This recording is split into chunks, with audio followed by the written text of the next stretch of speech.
આજરોજ ગાંધીનગર હરિયાળી લોકસભા જે આપણા ગાંધીનગર લોકસભાના માનનીય લોકસભાના સાંસદ શ્રી અમિતભાઈ શાહ સાહેબના જે વિસ્તારમાં એમનું સ્વપ્ન હતું કે હરિયાળી લોકસભા બનાવી અને એની માટે અમારા ટીમ મોદી ગુજરાતના દરેક શહેરમાંથી કાર્યકર્તાઓ જે અમને ચેનપુર ખાતે પ્લોટ આપવામાં આવ્યો હતો ત્યાં આવ્યા છે, વૃક્ષારોપણ કર્યું છે.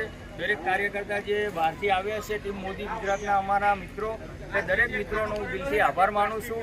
અને દરેક મિત્રો આજે અમારા અહીંથી એક મેસેજ લઈને જવાના છે કે દરેક જિલ્લામાં એ વૃક્ષારોપણ કરશે અમારા ટીમ મોદી ગુજરાતના દરેક હોદ્દેદારો.